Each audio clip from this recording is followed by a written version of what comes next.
아멘. 주의 종의 축복을 형통으로 만들어가는 사람들, 말씀 제목입니다. 하나님은 시대마다 당신의 종들을 세워서 구원받은 백성들을 축복하게 하셨습니다. 그 대표적인 말씀이 민수기서 6장 24절 27절. 여호와는 내게 복을 주시고 너를 지키시기를 원하며 여호와는 그의 얼굴을 내게 비추사 은혜 베푸시기를 원하며 여호와는 그 얼굴을 내게로 향하여 드사 평강 주시기를 원하노라 할지니라 하라. 27절이 중요해요. 그들은 이같이 내 이름으로 이스라엘 자손에게 축복할지니 내가 그들에게 복을 주리라. 예수님도 제자들을 파송하실 때 너는 주머니에 돈을 가지고 다니면서 집집마다 돈을 나눠줘라 이렇게 말씀하신 게 아니고, 어떤 성이나 마을에 들어가든지 너를 영접하는 집에 머물러라. 그리고 뭐하라? 평안하기를 빌어라. 마태복음 10장 13절 보면 그 집이 이에 합당하면 너희 빈 평강이 거기 임할 것이요 만일 합당하지 아니하면 그 평안이 너희에게 돌아올 것이다. 그래서 제자들은 가는 곳마다 축복하고 평강을 빌었지요. 서신서에서 그 기록들을 다 찾아볼 수가 있죠. 요한 사도도 요한 3서 1장 2절에 사랑하는 자여 내 영혼이 잘됨같이 내가 범사에 잘되고 강건하기를 간구한다. 요한 3서 1장 15절에 평강이 내게 있을지어다. 베드로 사도도 베드로전서 5장 14절에 너희는 사랑의 입맞춤으로 서로 무난하라. 그리스도 안에 있는 너희 모든 이에게 평강이 있을지어다. 바울도 일일이 찾아볼 필요가 없겠지만 서신서마다 은혜와 평강이 있을지어다, 세세토록 있을지어다. 심지어 로마서 15장 29절에는 내가 너희에게 나갈 때 그리스도의 충만한 복을 가지고 간다. 그러니까 신앙생활 하면서 종들의, 하나님의 종들의, 특별히 목사의 축복을 받고 사는 것은 신자의 특권과 같습니다. 그러니까 목사는 죽을 때까지 힘다해서 해야 될 일이 뭐냐? 교인을 축복하는 일입니다. 만약 목사의 입에서 우리 교회 등록 교인을 향한 저주가 나오기 시작한다면 아마 그 목사의 목회 수명은 끝날 것입니다. 그런데 오늘날 교인들이 영적인 분위기를 보면 주의 종들의 축복을, 특히 담임 목사의 축복을 너무 소홀히 다루는 것 같아요. 에서의 모습을 보는 것과 같습니다. 장자권 없어도 잘 살 수 있다. 목사님 축복 없어도 나 잘 살아요. 팥죽 한 그릇에 팔아버린 그 모습. 강단에 헌금을 올릴 때에도 굳이 온라인 송금하면 될 텐데, 굳이 이 아침에 그 돈을, 여러분도 헌금해 보시면 알겠지만 아침에 돈 찾아가지고 돈을 그 헌금 봉투에 집어 올리는 일이 쉽습니까? 온라인 송금이 제일 편해. 그런데 왜 굳이, 또 여러분 큰 헌금 드릴 때는 담임 목사 있는지 없는지 확인하고 드리고 싶지 않아요. 그런데 그냥 목사님이 내 이름을 안 불러주고 넘어가 버리면 하나님께 드린 헌금이지만 왠지 그게 섭섭해. 그런데 어떤 신학자들은, 설교자들은 이걸 아주 기복적인 것으로 목사들이 교회를 이상하게 만들었다 비판하더라고요. 그 목사 틀림없이 헌금 안 해본 사람입니다. 그 목사 헌금 안 해본 사람이다. 교회에서 주는 돈만 잘 받아먹고 사는 사람이 아닌가 제가 의심스러울 정도예요. 왜 강단에 헌금을 올리나요? 아침에 주의 종들이, 담임 목사님이 내 이름을 불러줄 때, 축복할 때 하나님이 내게 복 주신다는 것을, 그 원리를 알고 있었습니다. 그런데 오늘날 우리 교인들은 너무 달라요. 오늘 본문에 정말 중요한 말씀이 나옵니다. 우리 교인들만큼은 정말 이 말씀 가슴에 새겼으면 좋겠어. 14절에 보니까 내 속에 있는 은사, 곧 장로의 해에서 안수받을 때에 애언을 통하여 받은 것을 가볍게 여기지 말라. 여러분, 디모데 전후서가 바울이 디모데에게 보낸 목회 서신이잖아요. 오늘날로 치면 목회 잘하는 노하우가 담겨져 있습니다. 오늘날에도 이 말씀대로 행하면 목회가 돼요. 여기서 내 속에 있는 은사라는 말이 나오죠. 하나님께서 디모데에게 주신 특별한 영적인 능력과 재능을 의미합니다. 여기 있는 모든 성도들이 다 재능과 은사가 다르다 그랬지요. 그런데 그 은사도 예수님 믿고 난 뒤에 바울을 통하여 디모데의 은사가 무엇인지 알게 되었다 그래요. 디모데후서 1장 6절에 그러므로 내가 나의 안수함으로 내 속에 있는 하나님의 은사를 다시 부릴 듯하기 위하여. 그러니까 은사가 어디서 뚝 떨어진 게 아니라 가지고 있었는데 하나님이 태어날 때부터 그거 주셨는데 모르고 살다가 어느 날 영적 멘토를 통하여 너 이거 해봐라, 너 이거 참 잘한다. 솔직히 우리 교회에서 이 부분은 많이 훈련되었잖아요. 여러분 공감하시잖아요. 여러분 혹시 무엇을 잘하는 사람인지 아셨나요? 나 같은 것이 살아서 못하겠냐, 늘 이런 소리 입에 달고 살지 않았습니까? 어디에 쓰시려고 이렇게 초라한 모습으로 나를 지으셨나요? 그때 교회를 만났고 담임 목사를 만났더니 집사님은 권사님은 이렇게 쓰시려고 불렀어요. 펑펑 울었던 기억 지우셨나요? 나 같은 인간 어디다 쓰시려고 이런 모습으로 남겨두셨나요? 제가 늘기쁨 요양 가서 예배 드릴 때에도 그 기도했다 그랬잖아요. 하나님 굳이 이런 모습으로까지 살려두셔야 되겠습니까? 그런데 그들에게도 은사가 있고 사명이 있음을 깨닫게 됐습니다. 여러분 어쩌다가 서로 권사님들끼리 싸우지 않는 권사님 되셨나요? 여인들의 매력은 뭡니까? 시기와 질투가 넘쳐나야 여인의 매력이 있는 거예요. 내 남편이 다른 여자를 쳐다봤을 때 아주 그냥 불꽃 같은 눈으로 손톱을 아주 5cm를 길러가지고 찔러서 긁어버리겠다는 이런 마음에서 사랑이, 그때가 사랑이 있는 때예요. 쳐다보든지 말든지 야동을 보든지 말든지 신경 안 쓸 때 이미 사랑을 식은 거잖아요.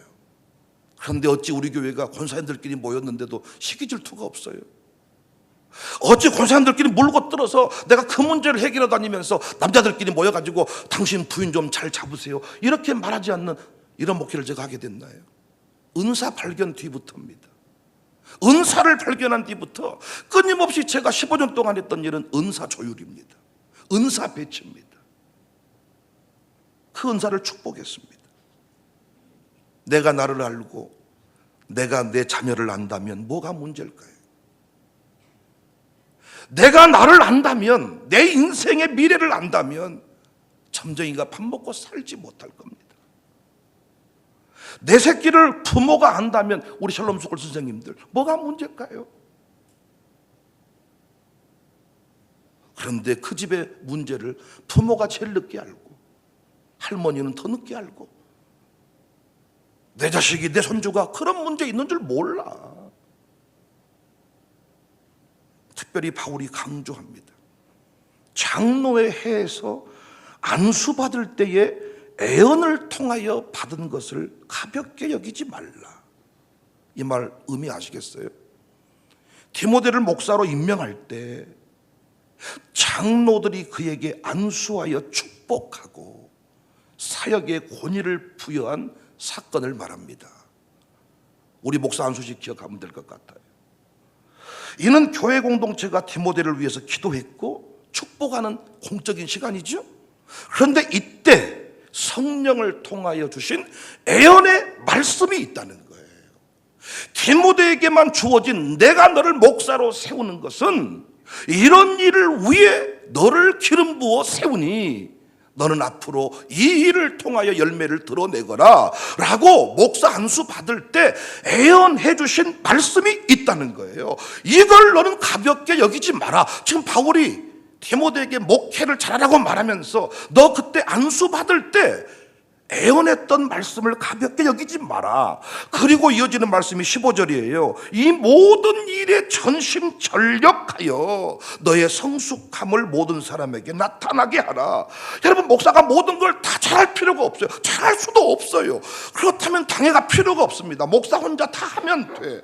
그런데 목사가 다 잘 못해. 그런데 목사 안수 받을 때, 목사를 세울 때 하나님이 그 목사에게 주신 게 있어. 너 이것을 위해 청사교회에 보낸다. 이것을 위해 너 목사 세웠다. 그것을 붙잡고 뭐 하라는 거예요? 전심전력해서 너의 성숙함을, 너의 목사됨을, 너의 교회됨을 모든 사람에게 나타나게 하라. 그냥 전심전력이 아니라고요. 애언의 말씀을 따른 전심전력. 모든 사역자 다 이 단계를 거쳐야 됩니다. 장로회에서 안수해야 돼요. 우리 교회로 말하면 임명받아야 돼요. 그 자리에서 주신 애언이 있어요. 집사님, 올해는 이 사역회를 맡아서 이렇게 좀 일해 주세요. 이 애언의 말씀을 소홀히 여기지 말라는 거예요. 목사 안수 받을 때 목사가 저한테 너 청량리에 나가서 노숙자 섬겨라는 애언을 주시지 않았어요. 저는 통합목회 애언 받았습니다. 우리 교회 왔을 때 저는 가정 세우라는 애언을 받았습니다. 저 그 일 하고 있는 겁니다. 그 일을 붙잡고 전심전력입니다. 그러니까 목사님들이 다른 목사 욕할 필요가 없는 거예요.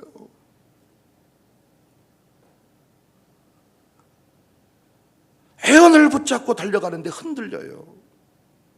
그래서 하나님이 멘토를 붙여요. 그래서 또 뭐 하게 하세요? 축복받게 하셔요. 그 안에서 은사가 풀릴 듯 일어나요. 참, 너는 귀하고 소중하다. 존귀한 자다. 왜 존귀해요? 왜 우리가 귀하고 존귀한 자가 된 거예요? 귀하고 존귀한 자가 된 것은 하나님 보시기에 내가 너에게 부여한 임무를 따라 살고 있으니 너는 존귀한 자야.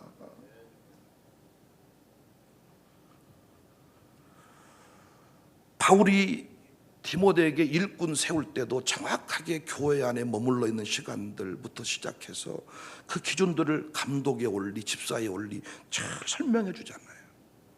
이런 내용들을 저희는 정관에 나름대로 정리해 두었습니다. 그러니까 교회에서 직분자 세울 때 무조건 오래되면 장로님 해라가 아니야. 그렇게 세운 장로님이 항상 문제가 됐고 그분도 교회 떠나. 은사를 발견하고 지금 이 대목에 당신이 장로님으로 섬기면 좋겠다고 해서 은사를 불붙게 하는 것이지. 그래서 항상 나중에 장로님들이라고도 하지 않고 장로들이 또 스스로도 말해. 장로하지 마라. 집사가 제일 좋아야 믿음대로 될지어다. 여러분 집안에 절대 장로님 안 나와.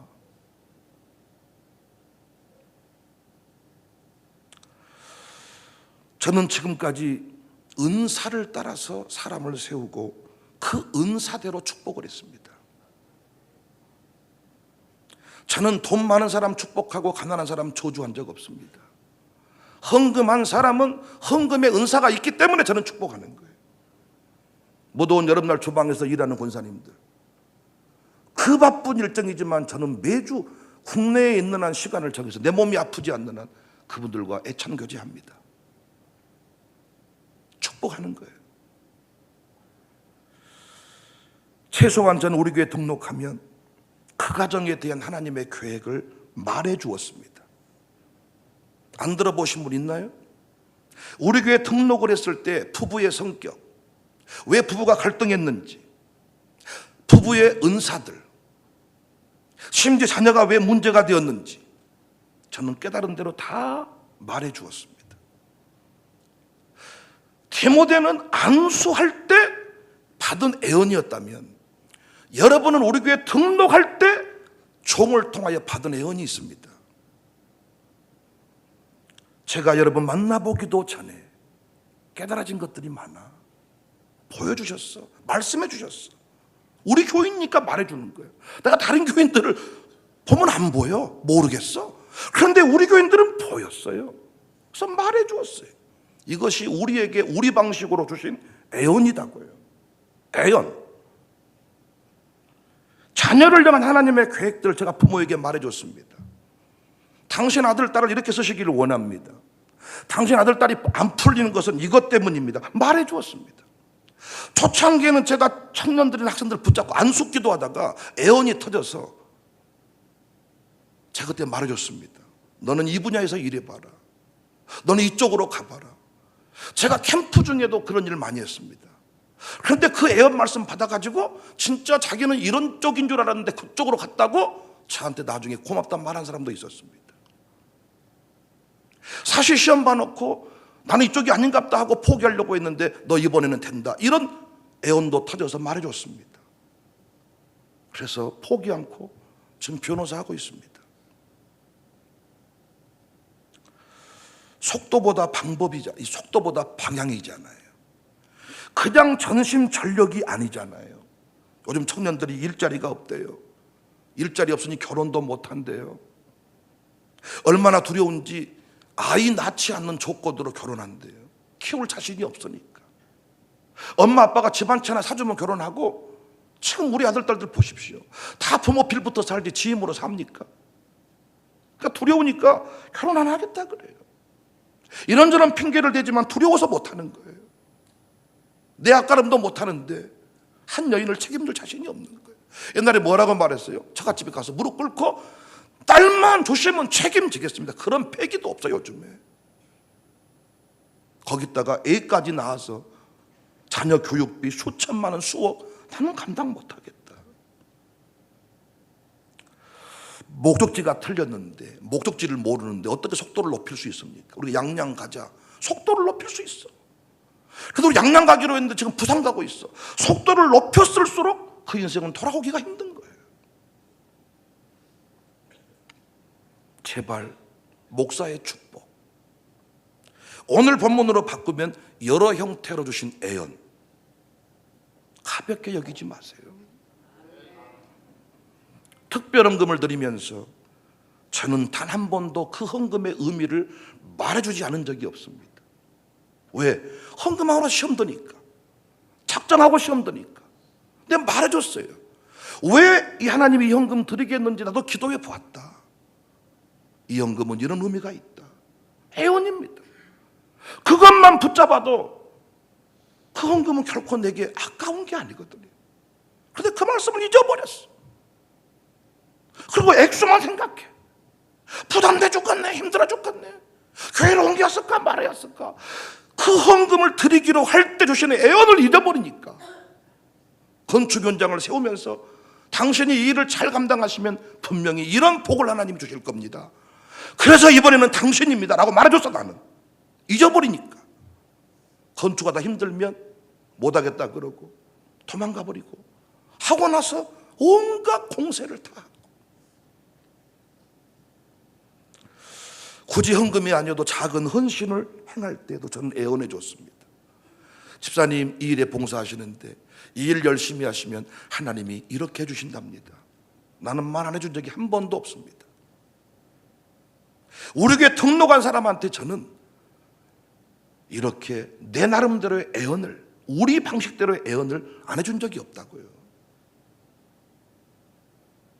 상담할 마음이 없었는데 상담을 요청해서 만났습니다. 만나기 전에 저는 또 기도합니다. 그랬더니 역시 깨달아진 게 있더라고요. 또 말해줬습니다. 그랬더니 그걸 받아들인 사람도 있고 아파하는 사람도 있더라고요. 애언을 놓쳐버리면 팥죽 한 그릇이 커 보입니다. 그잖아요. 창작권의 의미를 모르니까. 그래서 우리에게는 뭐가 필요해요? 야곱의 긍성이 필요해요. 여러분, 야곱이 장자권 받았다 했는데 문서로 뭐 증명된 게 있었습니까? 우리로 말하면 아파트 뭐 지금 뭐 이게 등기입니까? 아무것도 보이는 게 없어. 그냥 그냥 장자권이다, 장자권의 축복을 받았다, 이것뿐이요. 근데 그때부터 뭐가 돼요? 엄마의 도움을 통해서 피신하게 되잖아요. 그때부터 도망자가 되고 야곱이 돌베개 베고 참 갔다. 그때 외삼촌이 아니고 완전히 아주 사기꾼 외삼촌 만나가지고 거지 같은 삶을 살다가 결국은 돌아오는 인생이 됩니다. 물론 중간중간에 야곱의 연약한 모습을 우리가 그대로 성경을 통해서 확인할 수 있지만 뭘 배워야 돼요? 장자권 못 해먹었다, 이것이 뭐다냐, 장자 안 할란다, 한 적 없다 그 말이야. 없다 그 말이야. 여러분, 우리 교회 등록하면서 어떤 일에 쓰임 받으면서 어떤 사역장 양육사 하세요 하면서 받은 애원 있잖아, 애원. 왜 그것을 팥죽한 그릇에 팔아버려? 하나님은 애원대로 역사하시는데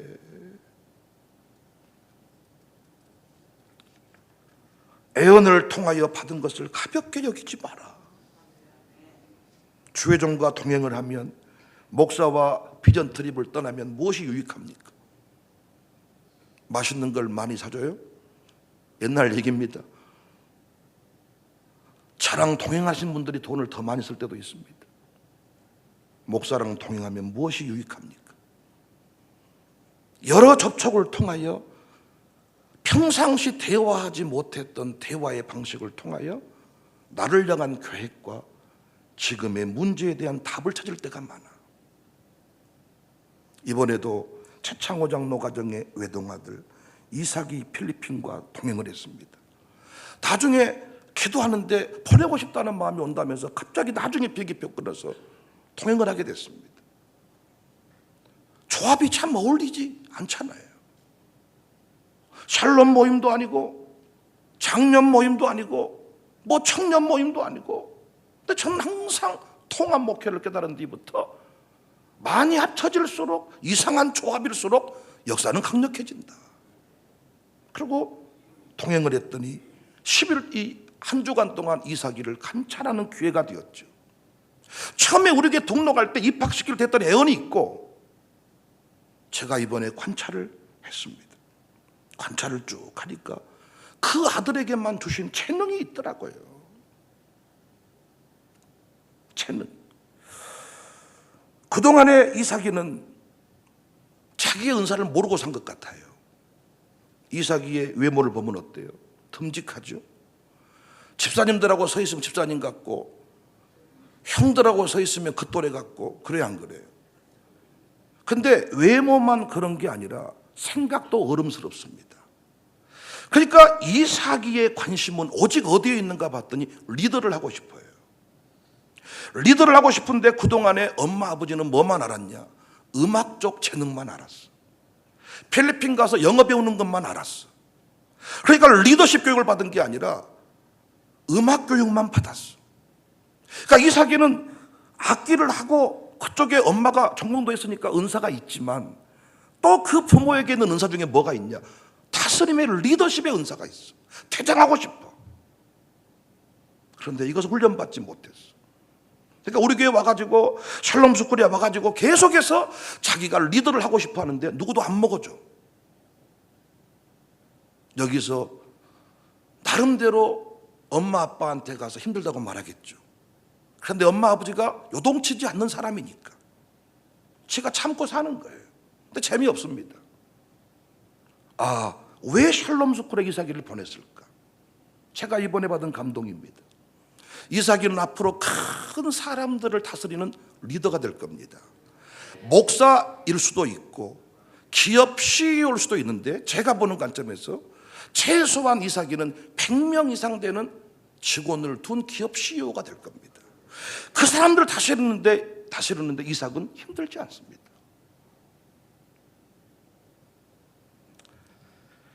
제가 이런 얘기를 좀 해주면 청년들이 와서 나한테 이래. 저는 어때요? 저는 어때요? 아마 제가 이번 위로 캠프 중에도 청년들이 포함되어 있고 집사님들이 포함되어 있고 이러는데, 이번 위로 캠프 중에도 차를 마시다가 밥 먹다가 애언이 터질 겁니다. 기도원 가서만 애언이 나온 게 아니라 주의 종은 최소한 하나님께서 맡겨주신 양무리에 관하여 축복하는 것이 사명이고, 축복은 뭘 축복하는 거예요? 은사를 축복하는 거라니까요. 사명을 축복하는 거고. 제가 이번에도 같이 그 동행자 명단에 보니까 우리 건무가 있던데, 나는 그 건무는 우리 교회 등록하면서부터 했던 말이 있습니다. 너는 이 시대의 간디 같다. 너는 꼭 정치인으로 앞으로 쓰임을 받아라.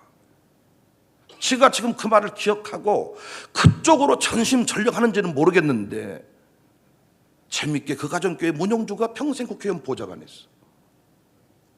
이행우 장로가 정치인이 됐네. 생각지도 못했던 일이잖아요. 그런데 그 이행우 장로가 가정교회에 속해 있는 그 건물을 위해서 자녀 형통예물을 드려주네. 나중에 이행우 장로가, 문영주 집사가 큰 정치인이 되면 건물 보좌관 쓰면 됩니다. 거기서 훈련시켜서 같은 신앙의 주인공이 돼서 이행우가 구원하다가 그 자리에 물려주면 됩니다. 우리 교회 등록할 때 내가 했던 애언들이 한두 마디인 줄 아십니까, 여러분?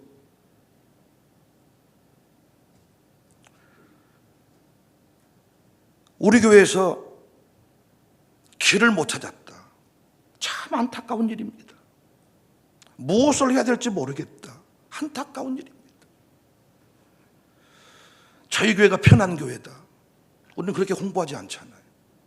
우리 목사님 신유의 능력이 있는 목사님이다. 그런 없습니다. 그런데 우리 교회는 뭐예요? 재능을 찾고 은사를 찾고 은사에 불을 붙이고 재능에 불을 붙여서 이 시대의 최고의 글로벌 리더로 세우는 것. 그 몸의 지체라고 했는데 어떻게 목사가 컨트롤 타워에서 팔의 역할인지 다리 역할인지 눈의 역할인지를 모르겠습니까? 눈 역할한 사람한테 팔 역할하라고 하면 되겠습니까? 여러분 저한테 물어보세요. 내가 누구 가정의 문제를 해결 못 해주는가? 근데 제가 말 안 합니다. 안 들으니까. 김수현 박시장이 그 가정만의 문제가 있어요. 전에 섬겼던 교회에서 일어난 문제이기도 한데 나는 그 문제에 대한 답을 알고 있습니다. 김수현이는 우리 교회 오는 걸 싫어했습니다. 박시장은 우리 교회를 좋아했습니다. 김수현은 오랫동안 그때 그 목사를 못 잊었습니다. 우리 교회 저를 섬기고 있지만 제가 김수현의 담임 목사가 아니었습니다. 그런데 그 목사를 통해서 피눈물 나는 일을 겪고 있습니다. 지금 앞으로 그건 더 심해질 겁니다. 제가 말하지 않고 있지 여러분 집안의 문제를 내가 뭘 모르냐고요. 근데 말하면 뭐해? 안 듣는데, 가볍게 여겨버리는데. 나는 분명히 말했어. 당신은 이쪽으로 가야 됩니다. 이 일을 해야 됩니다. 하나님 이렇게 이렇게 쓰시겠다고 합니다. 그래, 그렇게 말해주고 나는 잊어버린 것들이 있어. 그래, 살아가다 보면 관찰하다 보면 그게 떠올라. 그때 당신은 기억했어야지. 그럼 나중에 또 물어봐. 왜 이렇게 했어? 그러면 어쩔 수 없었어요. 그래서 이렇게 갔어요. 잘했다. 난 말 안 해. 그때부터 잘했다. 속으로만 하는 말. 뭐단지 물어봤냐? 그 말 속에는 또 이런 의미도 포함되어 있어. 너 조만간에 망할 건데 그때 내가 건져줄게. 물에 빠진 사람 건질 때 죽기 직전에 건져내야 서로 살 수 있어요. 처음에 뛰어든 사람 달려들어 분들요, 내 눈 찔러버립니다. 지 살겠다고 나를 눌러버리고. 여러분 처음에 어려움 당했을 때 뭔 말하면 안 듣습니다. 내버려 둬야 돼. 더 깊은 수렁으로 들어가야 돼. 병원 다 다녀봐야 돼. 모든 과정을 다 거쳐봐야 돼. 알아. 나는 왜 하나님이 당신을 이렇게 쓰고자 했는데, 당신 딸을 이렇게 쓰고자 했는데 그쪽으로 안 보냈잖아 당신이. 그래서 하나님이 돌리시는 거예요. 그래서 인생의 막장에서 사람은 돌아서죠.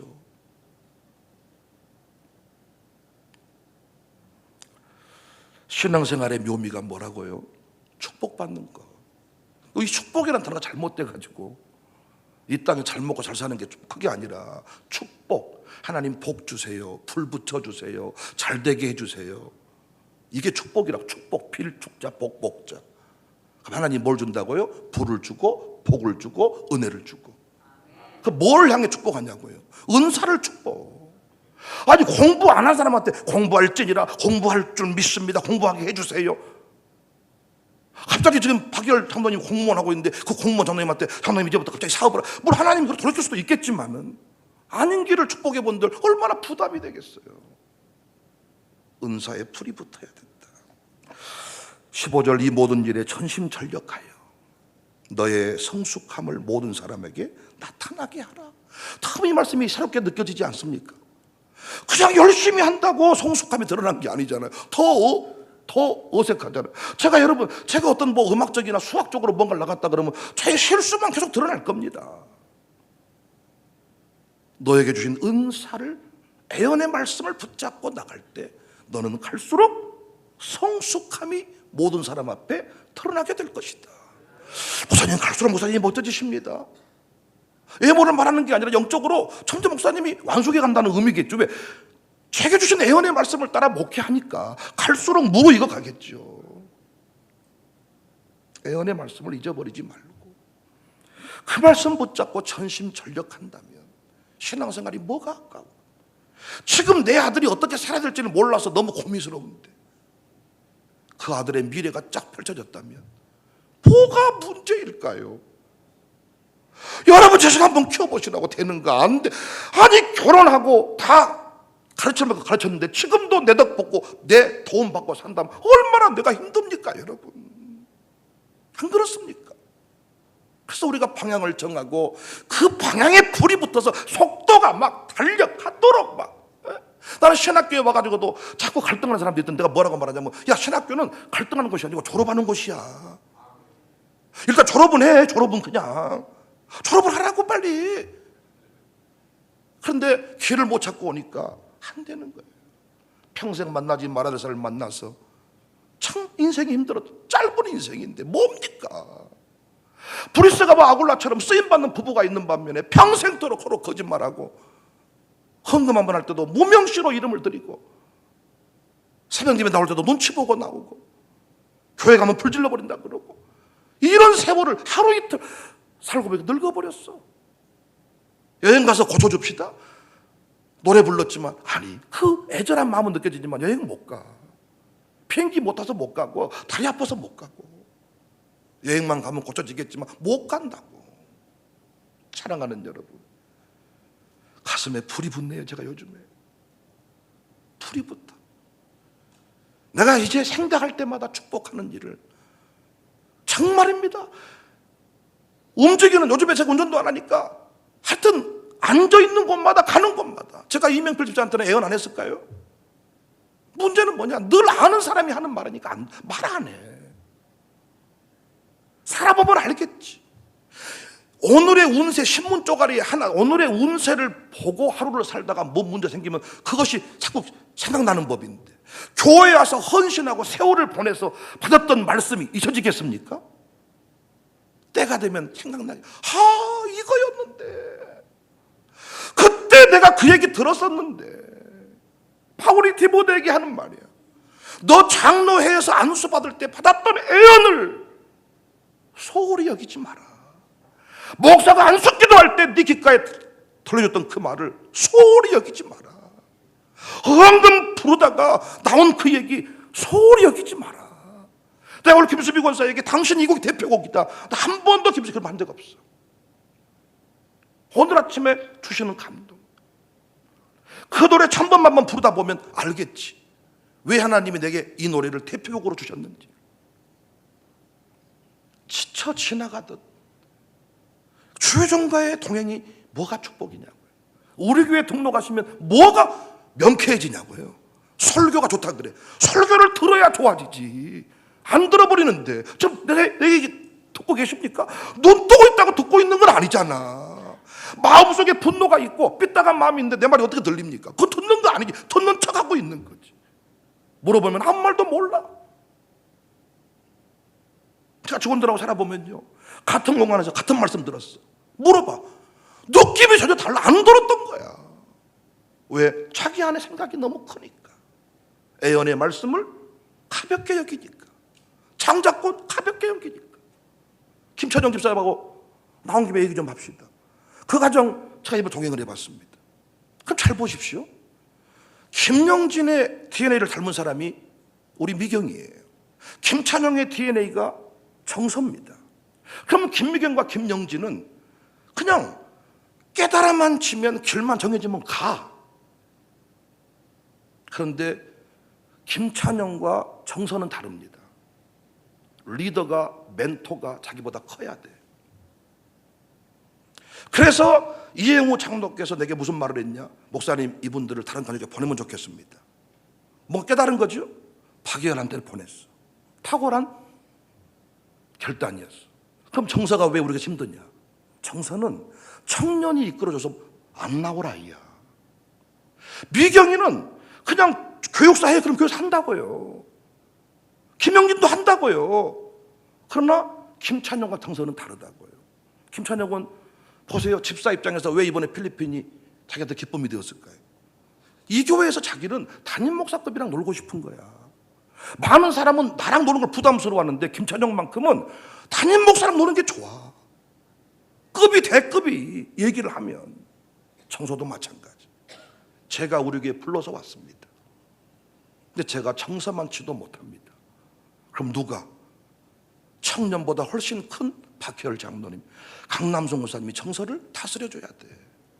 가정교회에서 재미를 느끼도록 만들어줘야 되는데 저 새끼는 뭘 한다고 했으면 해야지 뺀질뺀질해. 이 새끼 하죠. 이렇게 어른들이 하면 정서는 계속 삐뚤어집니다.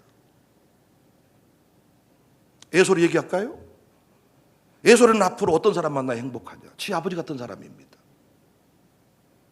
엄마가 걸을 수 없어도 그 엄마를 수발하고 그 부인을 수발하고 평생토록 우리 강도사 목사 교육받으러 갈 때도 내가 내 부인을 데려가겠습니다. 그런 남편 만나야 됩니다. 그 애솔이 눈에 그런 사람이 눈에 들어올까요? 사람 같지도 않아 보이겠죠. 애솔이 같이 아빠 인정할까요? 애솔이 같이 아빠 설교 은혜 받을까요? 무시한다는 게 아니라 아빠는 똑똑한 사람이 아니야.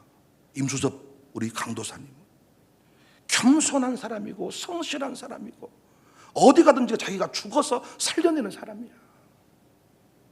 그런 남편 만나면 애솔이는 평생 꽃처럼 살지. 바이올린 연주하는 거야. 아무것도 할 줄 아는 게 없어. 성질 더러운 거 하고. 근데 그게 은사야. 내가 청년 한 사람 한 사람 내가 누구를 모르고 살 거예요? 누구를? 그러나 제가 그 얘기를 해본들 창작권 팥죽 한 그릇에 팔아버리는데 그래서 기도원 원장들이 돈을 1억씩 받고 애언기도 해주는구나. 새롭게 깨닫습니다. 제가 요즘 내가 부흥회를 다니지 않고 내가 상담실에서 일주일에 3사람씩만 1억씩 받고 애언해줘야 되겠다. 이런 마음이 들 정도입니다. 스테이를 합니다. 마지막 날 파송 예배를 드려요. 2박 3일 지나고 파송 예배를 드려 사람들이 이 파송 예배를 아주 쉽게 생각해. 근데 저는요 파송 예배라 그랬어. 파송. 평생 그분들은 남만 파송하고 살았어. 다시 파송받는 거예요. 그러면 파송받으려면 어디로 파송받고 가서 무엇으로 일을 해야 되는지 알고 파송해야 되잖아요. 3일을 지나는 중에 하나님이 내게 주신 불같은 감동들이 있어. 나는 그걸 예배 중에 다 말해줘. 12명한테 일일이 물어가면서 목사님은 이렇게 장모님은 이렇게 울어. 그 말 듣고 나를 어떻게 하셨습니까? 차 마시다가도 말해줄 때 우는 사람들 많았어. 장로의 해에서 안수 받을 때 애연 잊지 마라. 스테이 참여했을 때 너 티타임 가질 때 파송 예배 드릴 때 그 스테이 인도자 종을 통하여 너에게 축복했던 그 말을 잊지 마라. 가볍게 여기지 마라. 근데 사람들은 가볍게 여기지요. 마른 날에 비가 온다. 누가 그 말을 믿겠어요, 여러분? 부모사들한테 설교 끝나고 나면 말해줘요. 너는 앞으로 이런 설교자가 될 거다. 이런 사역자가 되라. 다 감동을 받을 때가 많죠. 그거 가볍게 여기지 않으면 인물됩니다. 내가 그렇게 세우겠다는 게 아니라 하나님의 계획을 발견했으니까 힘을 쓰면 쓸수록 전심전력할수록 그 인생은 잘 되는 거죠. 아니 양양 가야 되는데 엑셀레이터를 밟아버릴수록 지금 부산으로 가고 있는데 어떻게 돌이킬 수가 있겠습니까? 그래서 인생 끝자락에서 포기해버리는 거예요. 너무 멀리 와버렸으니까. 속도를 천천히 냈으면 그나마 돌아가기가 쉬웠을 텐데. 찬빈이, 성수, 진우 진우 지금 대학생활 너무 잘한다잖아요. 제가 말했잖아요. 진우의 평생 은사는 뭐냐? 남 참견하는 거다. 지가 주도하는 게 아니야. 어디 가든지 간에 지 생각은 없어. 늘락지처럼 다 맞춰주니까 누나 형님 다 좋아한다잖아. 그러나 내가 모르긴 모르지만 의진이 적응 못할 거야. 의진이는 자기 의가 강해. 자기 고집이 있어. 다 바꾸려고 그래. 근데 의진이 또 문제는 뭐냐? 후배들은 지잡듯이 잡으면서 지는 선배한테 깍듯이 안 해. 이거 훈련하는 거죠. 그래서 의진이는 아마 독립적으로, 제가 예전에 뭐라고 말했냐, 너는 한의학 쪽이다. 한의학은 어떤 사람들 정보를 갖고 얘기하는 게 아니라 통찰입니다. 마음이 아프셨네요. 그냥 찔러서 10개 중에 하나 맞추는 게 아니라 의진이는 그런 능력이 있다고요. 근데 문제는 뭐예요? 제가 다 알고 있다고 생각하니까 못 어울려. 제가 모르긴 상담해보면 지금 대학 가서 밥 먹었는지 몰라, 친구들이랑. 혼자 밥 먹진 않았는지. 근데 그것이 은사인데 훈련해줘야 된다고요. 지우기에게도 내가 말해줘서, 지우기에게도. SF 성교회를 만들면서 지가 나한테 와서 뭐라고 얘기하길래 또 애원해줬어. 지우가 알아먹더라고. 또 잊어먹겠지, 살다 보면. 써야 되는데. 서각 공예 정시하니까 그 나무판에 따라도 좀 토각을 해가지고 벽에다 걸어놔야 되는데 우리는 그렇게 하지 않으니까. 사랑하는 여러분, 저는 제가 이 교회 지금까지 담임 목사인 것은 성도를 저주하지 않습니다. 감사하게 저는 성질이 더러운 놈인데 저주가 안 터집니다. 아직까지. 누가 우리 교회를 가만 섬기겠다고 해도 저주가 안 나옵니다. 누구를 보든지 간에 지금은 축복이 나오고 있습니다. 깊은 축복이냐 덜 깊은 축복이냐 차이는 있을 수 있겠지만 앞으로도 저 더 많이 축복할게요. 그리고 여러 형태로 애원할게요. 여러분 인생의 문제에 답을 찾고 위기의 때에 흔들리지 말고 엉뚱한 길로 자식 데려다가 평생 광야 세월 보내게 하지 말고 열방의 리더, 지도자로 사람을 찾고 있잖아요. 지금 쓰임받는 교회가 될 수 있기를 주님의 이름으로 축복합니다.